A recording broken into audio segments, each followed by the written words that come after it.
And happening now, lawmakers in Maryland are considering legislation that would allow physician-assisted deaths in the state. Yeah, the End of Life Option Act would apply to terminally ill patients who have 6 months or less to live. The support for the bill is now growing. Our political and government reporter Leonard N. Fleming sat down with a Silver Spring woman who is terminally ill and has been fighting for that legislation.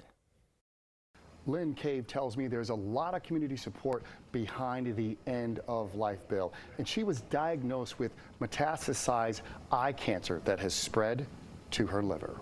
It's what gives me the greatest comfort going forward because I'll have a choice. Lynn Cave was 6 in a million when she was diagnosed with eye cancer in 2019. Then she learned it spread to her liver in 2022. Doctors gave her 2 years to live. The 67-year-old mother of 2 supports a bill in the Maryland General Assembly that would allow her, under the supervision of doctors, to end her life early.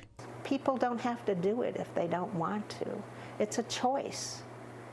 And this bill will give people a choice, which I think is very powerful. Cave has testified in both houses of the Maryland legislature in favor of the bill, which physicians would oversee. 10 states and D.C. already have laws on the books for end-of-life options.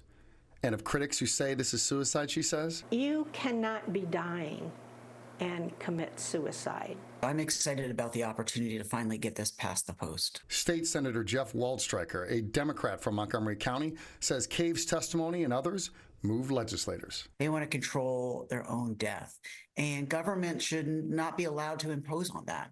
They should have that right. Having my family around me is very comforting. Cave, who lives alone, says this quilt of important family members picks up her spirit. Twice a day, she takes this regimen of experimental drugs to slow the cancer growth.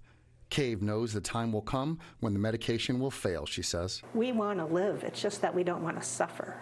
There is strong opposition, including a group called Maryland Against Physician-Assisted Suicide. But there are key players in the legislature and Governor Wes Moore who've indicated that they will move forward with this bill. And Moore has said if it crosses his desk, he will sign it. Reporting from the newsroom, Leonard N. Fleming, DC News Now. Back to you.